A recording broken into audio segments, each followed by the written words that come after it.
Hola, ¿cómo están? Bienvenidos a Historias Ricas. Tenemos dos temas muy interesantes, un plato y una cocina, o una cocinera. Y la cocinera ya sabemos, ¿no? Sí, Petrona. Y el plato, carne. Bueno, esta combinación muy atractiva y tan argentina es lo que vamos a ver desde acá, desde la Quinta Porredón. Arrancamos.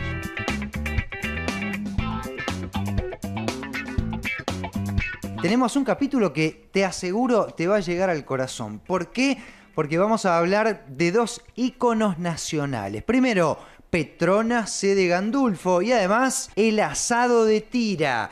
Vas a conocer cómo se inició Doña Petrona y cómo fue su recorrido hasta convertirse en la madre de todas las cocineras argentinas. Pero además te vamos a llevar a la Basílica de Luján para descubrir juntos un tipo de gastronomía diferente que es la comida de los peregrinos. Arrancamos ya mismo con el asado de tira y para eso nos vamos a ir a la ciudad de Campana, cuna de la archifamosa tira de asado. Y vamos a hacer un poco de historia, basándonos en el señor Jorge Drable, pionero de la industria frigorífica.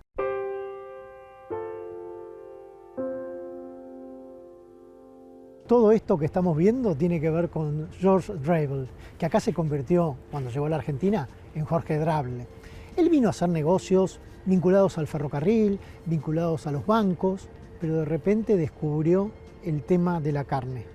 Fue muy importante un almuerzo en el que participó, cuando llegó el barco Le Frigorifique, un barco francés que traía carne congelada desde Europa. Fue la primera vez que el Océano Atlántico pudo ser el transporte de carne congelada. Antes no se podía mandar carne a Europa porque se arruinaba en el camino. Así que el barco frigorífico cambió eso. Pero lo primero que hizo George Drable fue enviar 6 vacas, 3 Yorkton y 3 Hereford, ganado en pie, a Londres. Cuando los comieron les pareció algo fantástico. No podían creer cómo había logrado este hombre una carne tan perfecta. No había ningún secreto, simplemente las buenas pasturas argentinas. Y allí inició, desde acá, desde Campana, el negocio de la carne. Esta pequeña anécdota demuestra a las claras que nuestra carne y su fama internacional se deben básicamente a las maravillosas pasturas que tiene nuestro territorio. Jorge Drable entendió rápidamente que la terneza de nuestros cortes vacunos podía ser un gran negocio de exportación. Pero para poder vender carne al exterior, primero teníamos que poder faenarla en un frigorífico. El ferrocarril a Campana tuvo un peso muy importante en esos primeros momentos y con las exportaciones. Desde el puerto de Campana salió la primera remesa de carne y las carnicerías en Londres estaban colmadas de vecinos que se acercaban porque querían consumir la carne argentina. No podían creer los ingleses el sabor de estos Yorkton, inclusive Lincoln, porque en aquel tiempo la carne era un poco huesuda la nuestra, era una carne flaca, una vaca flaca, y los frigoríficos lo fueron mejorando. Entonces el negocio del frigorífico comenzó a crecer.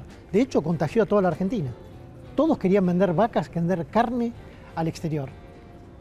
Don George Drable fue el pionero sin dudas y después lo imitó Sansinena. En Buenos Aires, Sansinena puso el frigorífico La Negra. Fueron los dos grandes exportadores de aquel tiempo.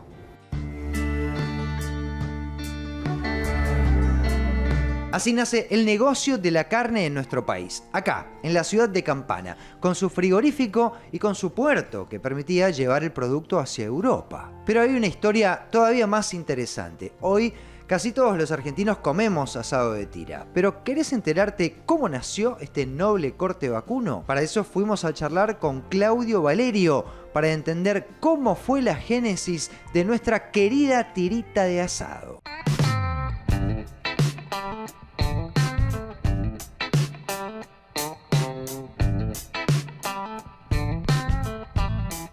Claudio Valerio. Hola, muy bienvenido a mi amigo. ¿Todo bien? Bienvenido a Campana, a esta hermosa ciudad.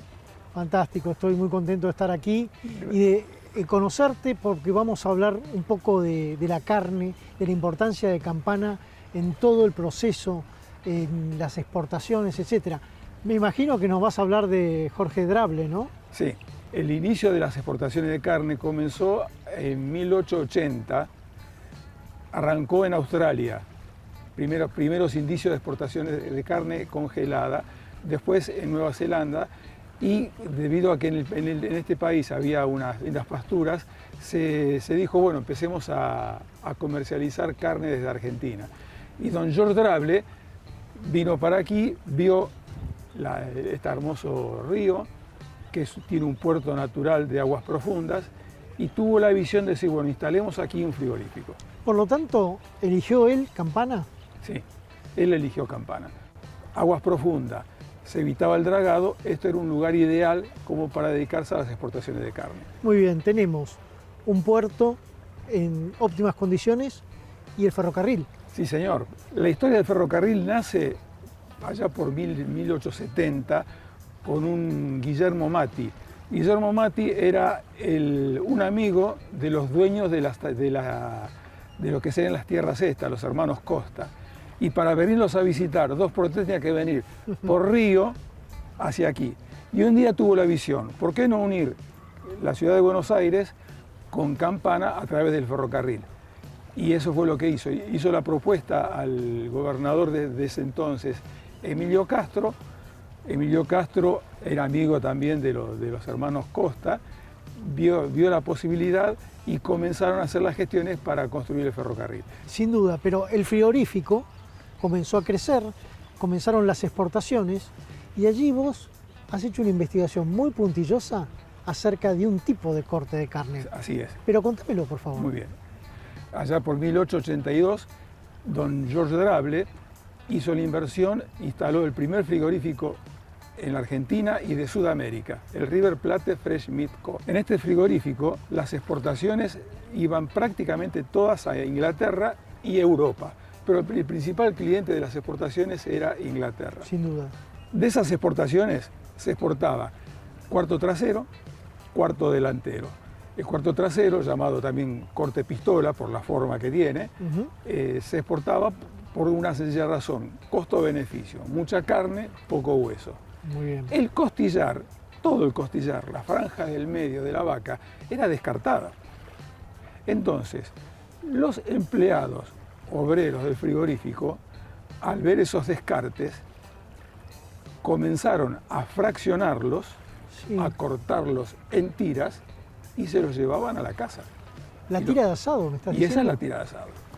La tira de asado, el asado de tira, nace de un descarte de exportación. Nace del descarte de la vaca que se exportaba a Europa. Ah, pero qué bueno lo que me contás. Entonces, podemos trasladar un poco más atrás en el tiempo y entender que hace 200 años en realidad no se comía este corte. No. Porque además, yo pienso, ¿cómo cortabas esos huesos? Y hacha. Hacha. Con hacha iban fraccionando y lo comían. Por eso hay una diferencia entre lo que es el asado urbano y el asado de campo. El asado de campo es costillar entero. El asado de tira o asado urbano, es la tira cortada para ponerla en una parrilla horizontal. Claudio, ¿me estás diciendo que la tira es un producto originado en Campana? Sí. Fantástico. La tira de asado o el asado de tira es un producto netamente argentino de Campana. Y como dice en el libro que he escrito, clásico argento, legado campanense, es la tira de asado. ¿No es maravilloso que un corte tan querido por nosotros haya nacido como un descarte? Muchos aseguran que los perros callejeros que rondaban el frigorífico estaban bien gorditos por la cantidad de carne que comían. Claro, obviamente el frigorífico tiraba las costillas y los perros se las comían. En un rato te vamos a contar cómo el River Plate Fresh Meat Co. cambió la historia laboral de la ciudad de Campana. Pero ahora nos vamos a probar una manera diferente de comer la tira de asado. Se llama asado a la jeta. Me imagino que sos un buen consumidor de asado de tira, pero te voy a preguntar si antes no se comía con la mano. Sí, antes se comía con la mano. De hecho, hay registros de que el gaucho de nuestras tierras, cuando comía carne asado a la jeta o asado a jeta. ¿Así?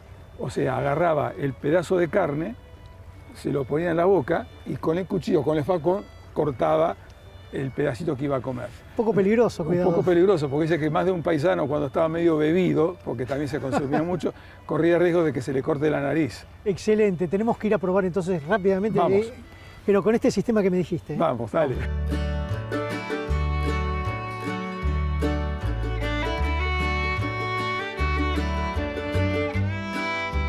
Muy bien, Dani. Vamos a probar el asado de tira campanensis. Tomá. Muy bien, pero con la mano. Con la mano. Tenemos que comer asado a jeta. Bueno, dale, vamos a intentarlo. Dale, dale nomás. Esto es así, lo tomás muy bien de la costillita, Sí. lo arrimás a la boca y lo agarrás con los dientes y, ojito con la nariz, cortamos con el cuchillo. Excelente, muy bien, muy bien. Muy bien. Ahora, decime una cosa. ¿No tiene otro sabor el asado así?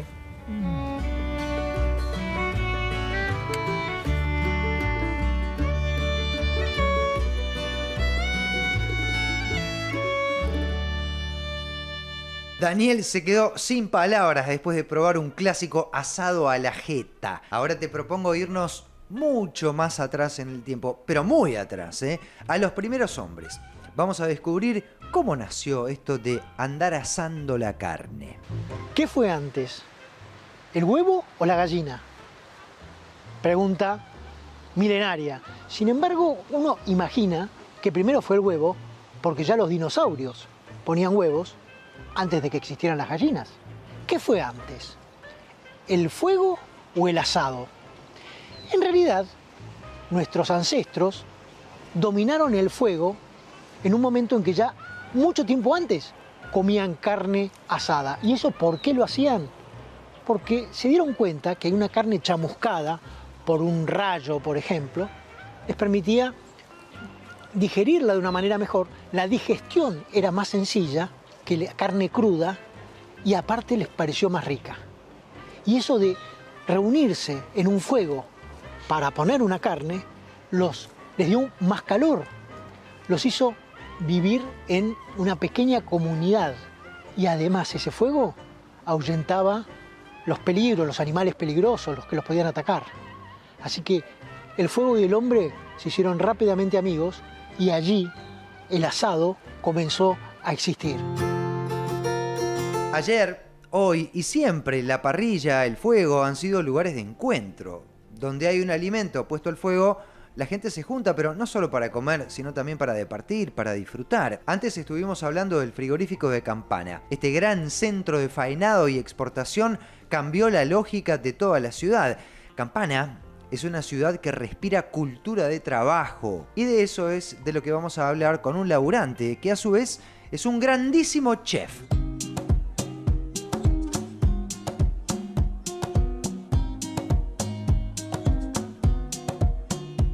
¿Qué haces, Pedro? Diego, un gustazo qué bueno que visitarte, estén acá. una institución no solo gastronómica, cultural e identitaria en Campana, Italpast. Gracias, por todos los elogios. No Bueno, sé vamos a si- hablar un poco además de comida, de historia, de tradición. Hay mucha historia acá en Campana. Si te parece, vamos caminando, ¿Cómo no? porque acá tengo entendido que el barrio inglés tiene una historia muy importante, ¿no? Justamente, estamos en un barrio originalmente inglés porque era la entrada al frigorífico, al famoso frigorífico que teníamos acá en Campana, que fue el primero de Sudamérica, no sé si te Sí, comentaron. sí, impresionante. ¿Vos dónde naciste, Pedro? Yo en Cerdeña, Cerdeña. en la isla de Cerdeña, Qué maravilla. en Cagliari, Monserrato. Mi padre había venido en el año 50, era común eso, de que venían a buscar la América, digamos. Hacerse un futuro con Claro, la cultura del trabajo, ¿no? Buscar la locación, viste, alquilar una casa en principio, después lógicamente que se hizo. Después venía la familia y venían otras personas del mismo pueblo en Tal general, ¿no? cual.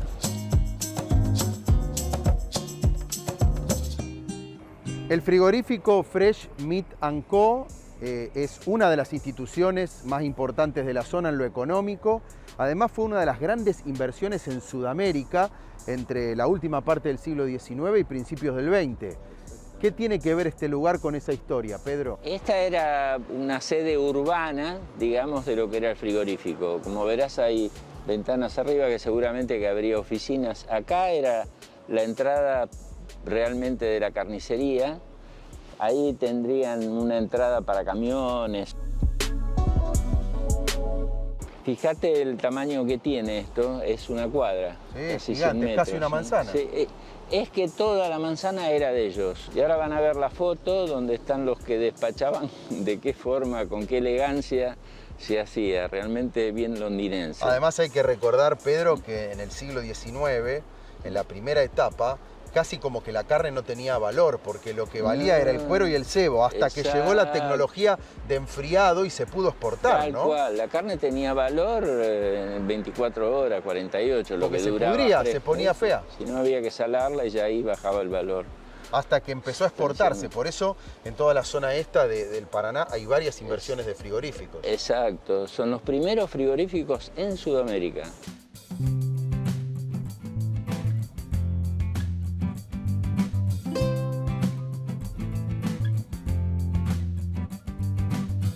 Son muy interesantes las referencias de los viajeros que al recorrer nuestro territorio se sorprendían con algunas cosas, también vinculadas con la cocina. Uno de ellos advirtió una forma de cocción muy extraña. Unos paisanos mataron una vaca, le abrieron la panza, le sacaron todo lo que tenía en la panza, le pusieron bosta ya seca, que era como el carbón de aquel tiempo, la prendieron y cerraron la vaca, como si fuera un horno, y a partir de allí el costillar se iba asando. Qué manera rara, ¿no? Bueno, de vez en cuando el paisano venía con el cuchillo y del costillar sacaba un poco de carne. Asado de vaca dentro de la vaca. Recorrer la ciudad de Campana es como transitar una clase de historia al aire libre. El río, el puerto, el tren, lo que queda del frigorífico y el barrio inglés, en donde vivían los empleados ingleses que habían venido a trabajar al Fresh Meat Co. Te demuestran que la cultura del esfuerzo siempre fue clave para el desarrollo de la comunidad.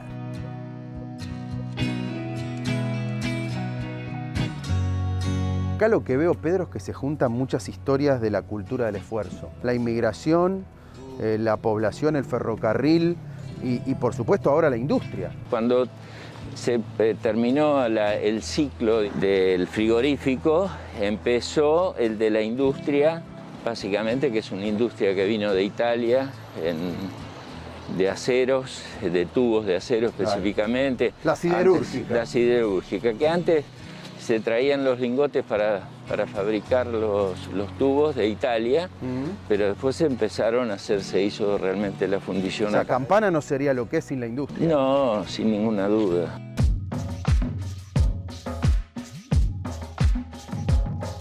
Bueno, Pedro, estamos llegando a un lugar importante para la vida icónico, de Campana, ¿no? Ya lo creo, Tiene que ver esta construcción con el frigorífico también. Totalmente. La hizo la gente la compañía que tenía el frigorífico. Exacto. ¿Y qué era? ¿Como un salón de baile? Era un salón de encuentros, digamos, o sea, para eventos, yo no sé si... O sea, la familia de Campana, todos deben tener una historia acá en el pasado. Tal cual. A ver. Pero aparte, bueno, venían personajes, no sé, te digo, como Palito Ortega, ¿viste? Claro. en sus épocas. Y acá hacían los shows. Y se hacían los shows, y acá... ¿Has venido a bailar vos acá, Pedro, alguna vez? Sí, muchísimo.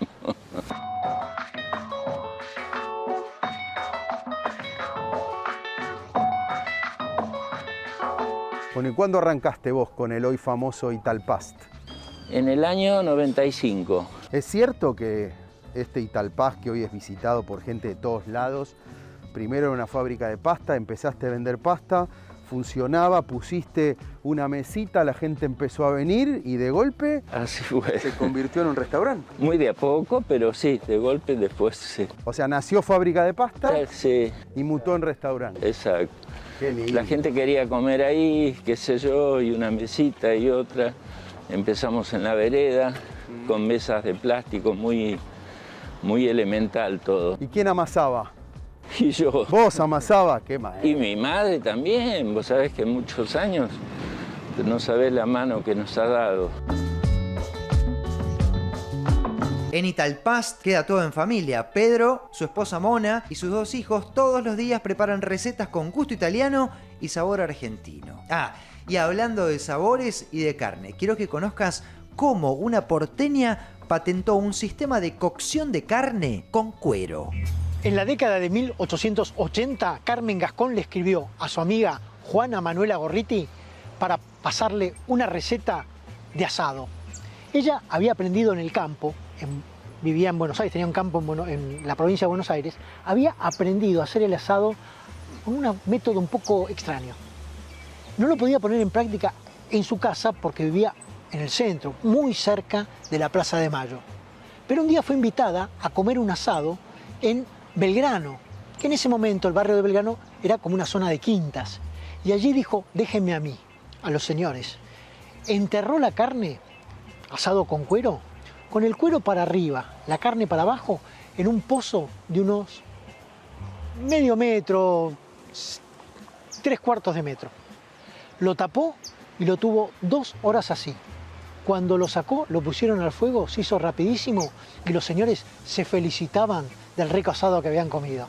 Grande, Carmen Gascón, vos lo lograste. Aplauso y medalla para doña Carmen Gascón. Ahora nos vamos a trasladar a solo 100 metros del puerto de Campana para descubrir una historia arquitectónica y social muy importante para la ciudad. Me refiero al barrio inglés. Este conjunto de casas maravillosas vinculadas al frigorífico está en perfecto estado de conservación y entonces, por supuesto, las fuimos a conocer.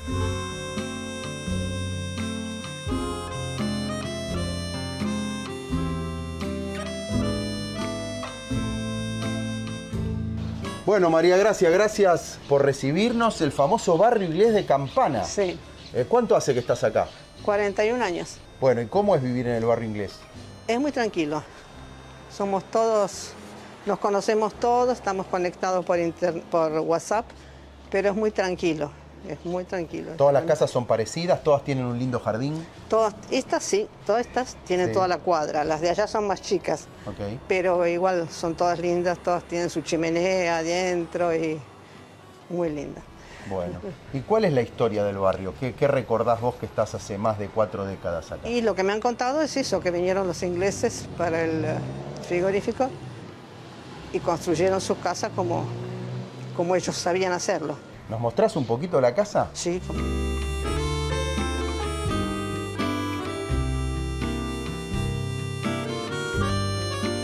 Es una casa bien de estilo inglés, en este caso de uno de los gerentes o de los jefes del frigorífico, y además esto tiene que ver con la exportación a pasitos del río Paraná, Sí, sí. donde salía la producción. Sí.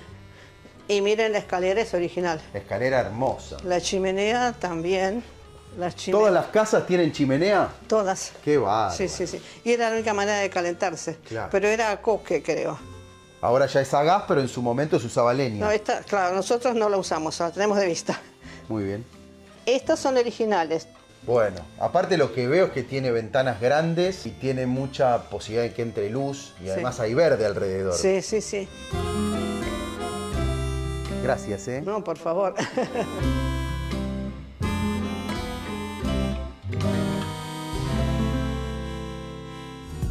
Un pequeño corte y volvemos. Pero antes, un entremés histórico.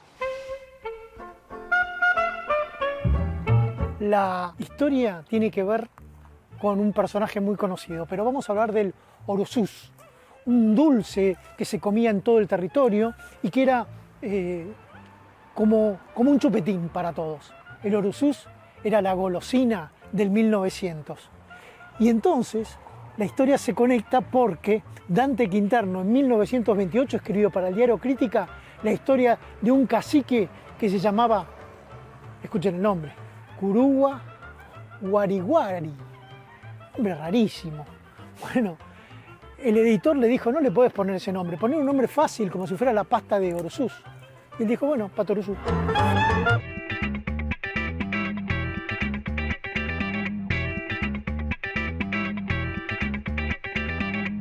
Aquí estamos de vuelta para un nuevo bloque de historias ricas.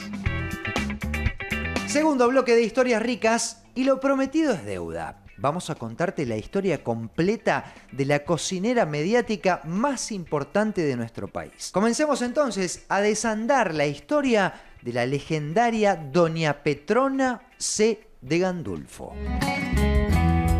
Nació en Santiago del Estero y la madre le decía: Petronita, venía a la cocina. ¿Para qué, mamá? Y porque tenés que aprender a cocinar. ¿Pero para qué, mamá? Sí, porque si no, no te vas a casar nunca. Sí, me voy a casar con un señor con mucha plata que me va a contratar una cocinera. ¿Ah, sí? Bueno, la cuestión es que Gandulfo no era un señor con mucha plata. Se escaparon de Santiago, fueron a Buenos Aires y allí él trabajaba en el correo hasta que perdió su trabajo y ahí Petronita decidió que tenía que salir a buscar ella un empleo. Y consiguió en la compañía de gas. La compañía de gas en aquel tiempo era la encargada de la iluminación, pero justamente había perdido en los años 30 ya esa hegemonía porque estaba la electricidad y empezaron a utilizar el gas para las cocinas. Y allí es que contrataron a Petrona Carrizo de Gandulfo para que cocinara. Pero ¿sabía cocinar? No, no sabía.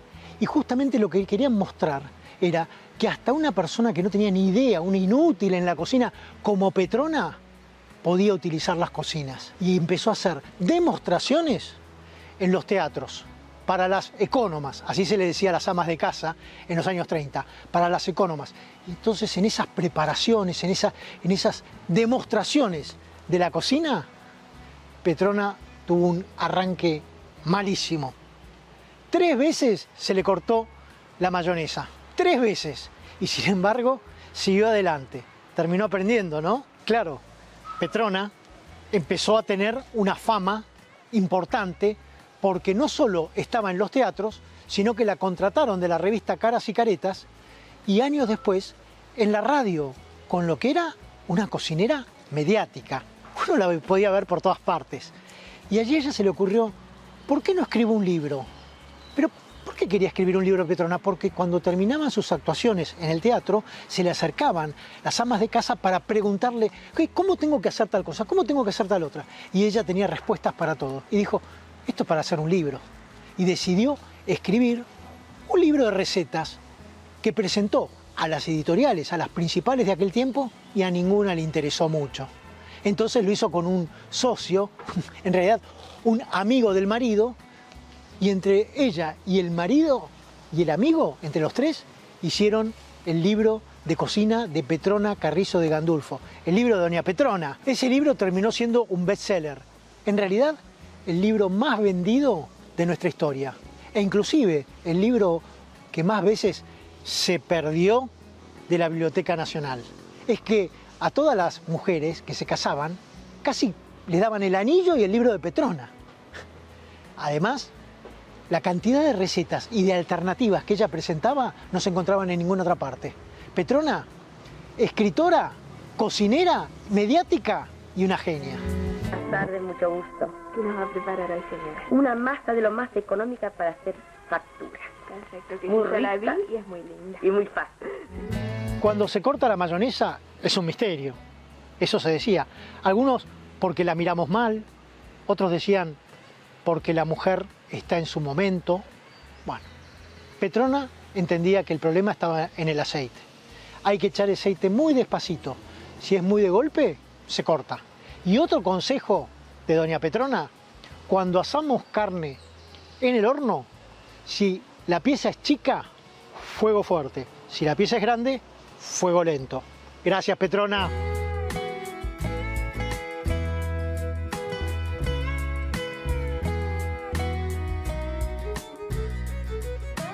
Al comienzo Petrona tenía espacios muy limitados en televisión, pero se dieron cuenta los productores de que andaba muy bien y entonces creció el espacio y en Buenas tardes, mucho gusto, se convirtió en una de las dueñas de la tarde de la televisión argentina. Una de sus productoras, Marta Beines, entendió que valía la pena avanzar en el mundo de la literatura culinaria. Bueno, y también hizo un libro. Miren la curiosidad, el de Marta Beines, que está lleno de recetas, una productora de Petrona. Este cuadro que te dice exactamente, depende del tipo de invitado que tengas y el tipo de comida, qué es lo que tenés que hacer. Por ejemplo, un invitado sorpresa en un almuerzo. ¿Qué le preparás? Cuando vienen los parientes susceptibles y llegan, por ejemplo, a un cóctel. ¿Qué les preparás? Bueno, tiene todas esas combinaciones para sacarnos de apuro. Qué buenas aquellas mujeres. Marta Beines, Petrona Carrizo de Gandulfo y también varios caballeros. No nos olvidemos de, por ejemplo, Figueredo o Carlos Espriano. Grandes valores de la cocina argentina. Mirá esta comparación. Como Batman, doña Petrona tenía a su Robin. Y me refiero, claro, a Juanita, que también merece un homenaje. Juana Bordoy, conocida como Juanita, fue la ayudante de cocina de doña Petrona desde 1945 hasta la muerte de Petrona. Juana ordenaba, batía, limpiaba, cortaba, mezclaba, pero por sobre todo era el sostén de Petrona. Mira, un detalle de esa amistad. Cuando doña Petrona se enfermó, Juanita fue la que la cuidó hasta su muerte en 1992 en la Casa de Olivos. Compañeras hasta el último minuto. Ahora sí, cambiemos de tema. Llegó el momento de trasladarnos a Luján para hablar de la comida de los peregrinos.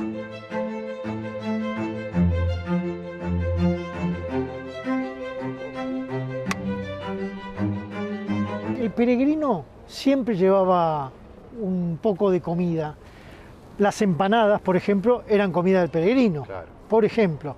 Después tenés el paneforte, el italiano, que justamente buscaba conservar el pan con frutas secas, con almendras, con miel, y de esa manera podían ir comiendo. Un pan normal vos no lo podés llevar un largo trecho, y un pan dulce sí te aguanta un poco más. Y algo más, fundamental, el bacalao. Otra de las comidas clásicas de aquel tiempo. El bacalao se secaba al sol directamente y ese te duraba podías estar meses comiendo el bacalao. Comida para peregrinos. Comida para peregrinos en el lugar de los peregrinos.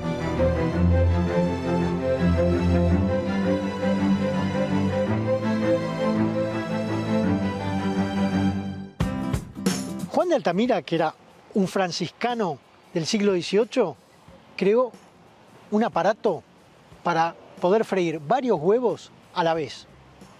El consumo era muy alto en aquel tiempo y de esa manera él aprovechaba su máquina para cocinar para varios de sus compañeros. Los huevos fritos en realidad siempre estuvieron.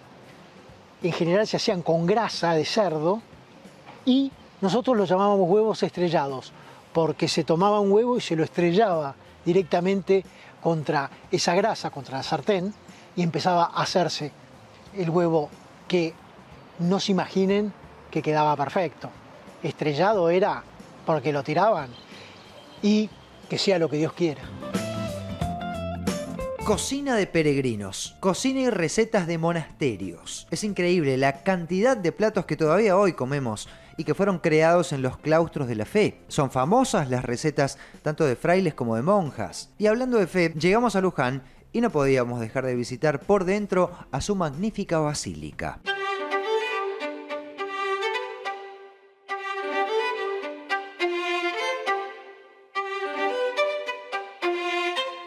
Gerardo, acá estamos en la plaza de Luján, la plaza histórica. Alrededor de la plaza se creó todo. Bueno, por supuesto que tenemos detrás un marco imponente. Te voy a pedir que en un rato nos vayamos a conocer nada menos que la basílica por dentro. Pero antes les quería contar una historia de la época de las invasiones inglesas. Cuando Sobremonte huyó de Buenos Aires, llevándose los caudales, llegó hasta Luján y aquí los dejó y siguió su camino hacia Córdoba. Las tropas inglesas que lo perseguían recuperaron esos caudales y estuvieron jugando algo que no entendían los vecinos qué era. Pero con una bola esférica rompieron tejas y los vecinos se quejaban por las tejas rotas. ¿Bola esférica podríamos decir pelota? Podríamos decir pelota, podríamos decir que acá se jugó el primer picado de la historia argentina. Impresionante. Persiguiendo el tesoro. Ahí está. Al pobre Sobremonte, que Sobremonte cumplió lo que mandaba la Real Pragmática, tenía que irse con el tesoro, no se escapó, como dice el mito. Bueno, y desde aquí salieron columnas para la defensa de Buenos Aires en las invasiones, Aquí tenemos el famoso cabildo, uno de los cabildos mejor conservados de la Argentina. Sí, genial. El Museo Udaondo, mucha historia, El se de respira transporte, historia y por supuesto una capital de la fe, con la basílica. El marco que le da todo esto a esta plaza es la basílica que está atrás nuestro. De hecho, está todo centralizado en la visión de la basílica, la gran avenida de Luján, que hubo que demoler casa para construir y que se viera desde lejos. O sea que toda la ciudad gira en torno al santuario. Exactamente. ¿Vamos a conocerlo? Vamos. Vamos.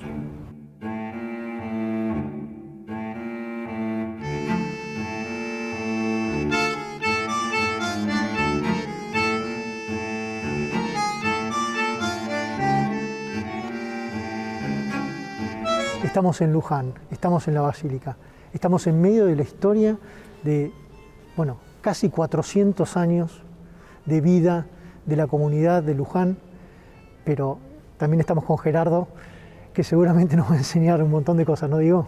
Así es. Bueno, la historia virgen no arranca acá en Luján, la historia virgen arranca en el paraje de Las Rosas, que queda en Pilar.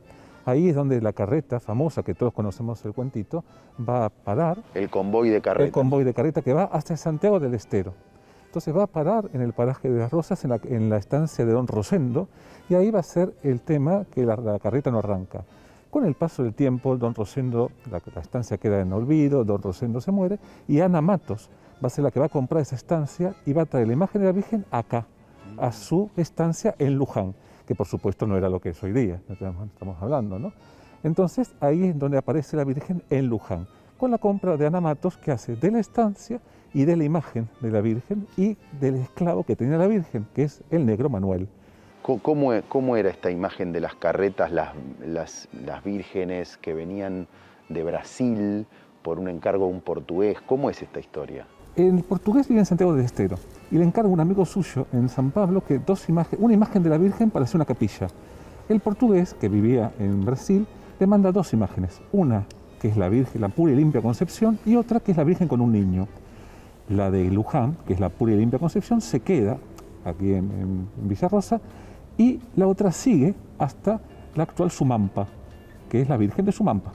Cuando la traen acá, el padre Montalvo va a ser la primera persona que, gracias al padre Montalvo, tenía asma y vino hasta Luján porque la imagen tenía fama de taumaturga, quiere decir de milagrosa. Y lo traen, el padre Montalvo le unta el negro Manuel con el aceite que ardía en la lámpara, le unta el pecho y se curó. Entonces el padre Montalvo hace voto de ser el capellán de la Virgen por siempre. Y la primera capilla que hace va a ser la capilla Montalvo, que está ubicada, digamos, en la otra cuadra de Basílica, donde está hoy día, ¿no? En la otra cuadra estaba la capilla Montalvo. Ahí empieza la fama de la Virgen y empiezan a venir desde la ciudad de Buenos Aires, ¿no?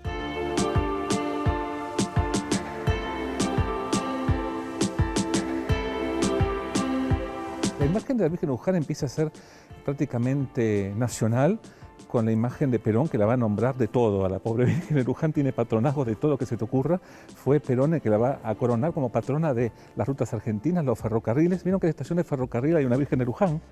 Bueno, porque es nombrada por un decreto patrona de los ferrocarriles, de la policía. Todo eso va a ser en el primer gobierno de Perón.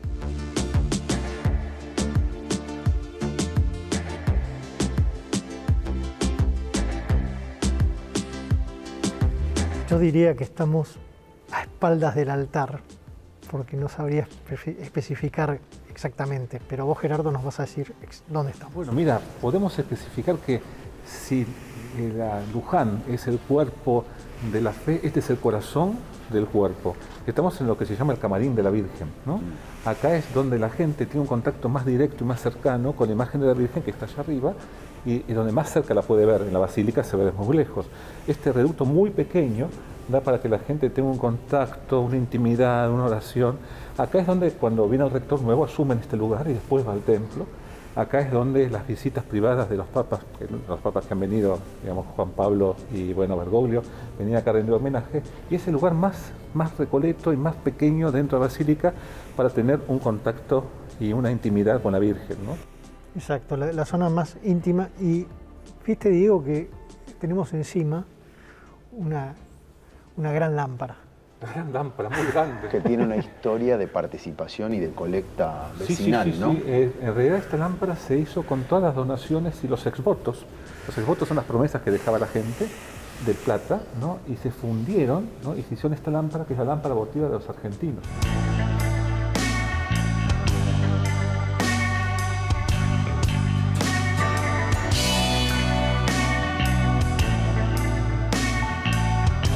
Padre Luis, nosotros tenemos muchas peregrinaciones diferentes. Estoy recordando bolivianos, gauchos, jóvenes, cada una con su particularidad. Todas son muy particulares, pero muy lindas de hacer. La boliviana, que es como que es donde comienza, digamos, la peregrinación, el periodo fuerte de peregrinaciones es una expresión de fe de la cultura de ellos, y eso es precioso de verlo de acá de Luján. Padre Lucas, ¿y la peregrinación gaucha? Es una peregrinación muy particular de acá de Luján. Los gauchos es una expresión de nuestra argentinidad, ¿no? Y bueno, y cuando vienen a Luján hacen lío, es decir, es una cosa como le gusta decir al Papa, ¿no? Bueno, y ustedes se están preparando para un hito en la historia, que son los 400 años de este lugar y de esta historia, ¿no? ¿Cómo va a ser? Estamos en ese camino, es decir, nosotros estamos en el camino, en el novenario hacia los 400 años, que va a ser en el 2030. Que queremos que sea justamente, es decir, un hito de Luján y un hito de la Argentina. Gracias, Padre.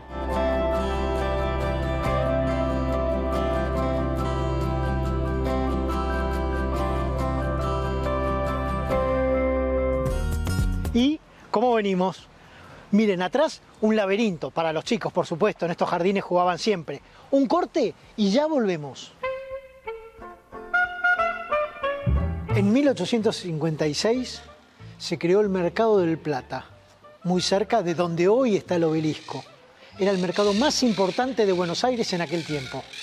Y lo curioso era la parte trasera del mercado, que se llamaba Cortada, porque por ahí no se podía transitar.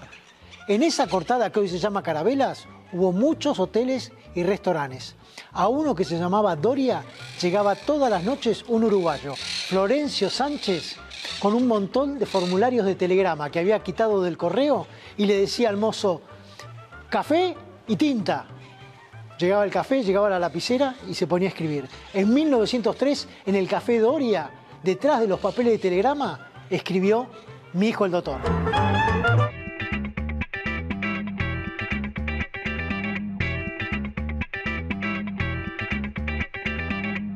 Bienvenidos una vez más, un nuevo bloque de Historias Ricas. Tercer bloque de Historias Ricas. Prepara el mate porque nos vamos para Olavarría a probar las mejores tortas fritas de Buenos Aires. Una familia entera detrás de uno de los alimentos más sencillos y tradicionales de nuestra historia.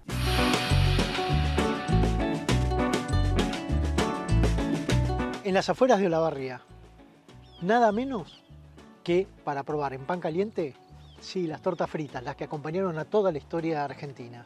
Bueno, tenemos una posibilidad también de hablar de otra cosa. Amasijar el pan. Siempre se hizo a mano, hasta que en 1910 en Buenos Aires se prohibió hacerlo a mano y allí aparecieron las fábricas que hacían las máquinas para hacer el pan. Acá me parece que no andan las máquinas esas, ¿eh? Sigue siendo a mano. Vamos a ver. Permiso. Hola. Con toda la familia. Bueno, qué genial. Hola. Agustín, Romy, mi señora. Hola, Hugo. Hugo, Priscila y Julián. ¿El equipo completo? El equipo de trabajo Qué completo. bueno, genial. Bueno, obviamente que vinimos a probar a pan caliente las tortas fritas. Las tortas fritas. Pero sé que hay algo que quería preguntar. Hay dos cosas que quiero preguntarte antes de que vayamos a ver un poco la elaboración. Sí. Una es, ¿por qué decidiste armar una panadería acá en las afueras de Olavarría? Siempre soñé de que tenía que tener una panadería en el lugar donde me crié y darle un servicio a la gente donde me crié, donde tengo gran parte de mis amigos, mi familia. Y la segunda es, ¿tortas fritas es con azúcar o sin azúcar? ¿Cómo es la cosa? Y tradicionalmente es sin azúcar, pero a la gente hay que darle los gustos. O sea, le damos también con azúcar. Y ahora vamos al horno, a la cocina, al centro de operaciones. Elaboración. ¿Vamos todos para allá? Pasamos. Vamos.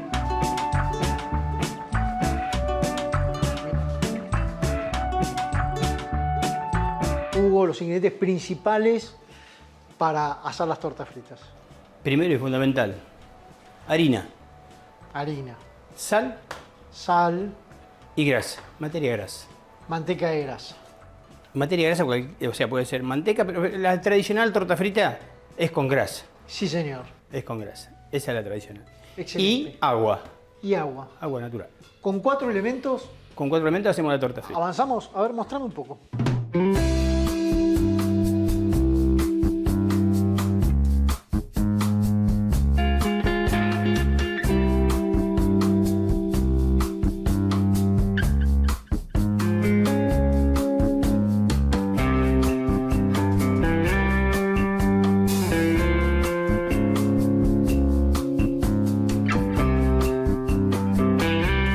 Puede cortar con un cortante. Sí. O se puede cortar con la mano. Vos fíjate, Hugo, que nombraste el bollo. Y claro, si nosotros viajáramos en el tiempo y nos fuéramos hace 200 años, lo iríamos único al bollo. eran los bollos. Era el bollo, ¿Viste? De hecho, había un general Lamadrid, que a veces le iba bien en la batalla, a veces no. Claro. Y en algunos momentos, por cuestiones políticas, tuvo que abandonar los campos de batalla y se puso a hacer bollos. Pero este ejercicio me hace acordar a él. Y sí, Esa cancha, esa forma de vos podés, o sea, yo tendría que estar tan concentrado haciéndolo y vos me hablás, me contás cosas, ¿no? ¿Cuánto tiempo llevas haciendo tus especialidades? 43. 43 días, ¿no? 43 años.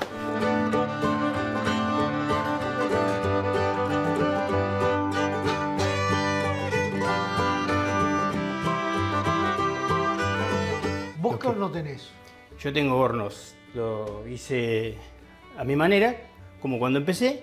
¿Cómo a tu manera? Lo chusmeé una vez, lo hice, horno de mampostería y una puerta, los herrajes de panadería de la leña, lo hice y lo adapté a gas. ¿Cuál es la temperatura que necesitamos para el horno? Se lleva a unos 280, 300 grados. Después se le da un tiempo de descanso para que el calor se expanda y esté y se cocina.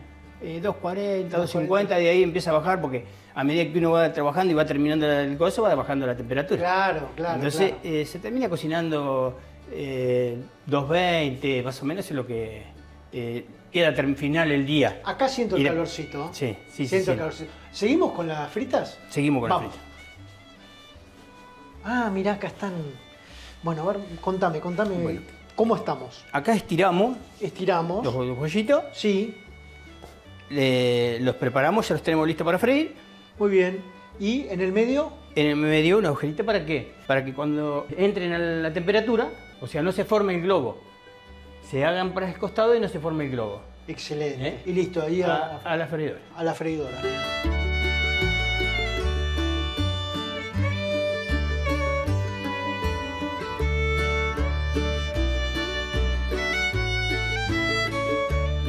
Me hiciste acordar otra cosa, que el agua de lluvia era preferida por el agua común porque se decía que quedaban más ricos. Y entonces por eso siempre se vinculó a los días de lluvia, ¿no? Sí. El mate. El mate, o sea, como que uno siente que está cayendo unas gotitas.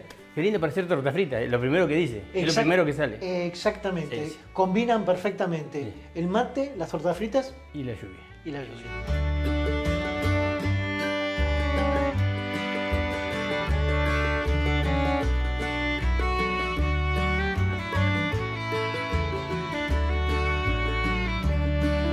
Gracias, la verdad estuvo buenísimo todo lo que me contaste. Te agradezco. No, por favor. Mirá que voy a volver, ¿eh? Sí, Bueno, pero adiós. te tenés que llevar una. Pero por favor, por supuesto que me voy a llevar uno. Mira esto. Gracias, Hugo. No, por Chau, favor. che.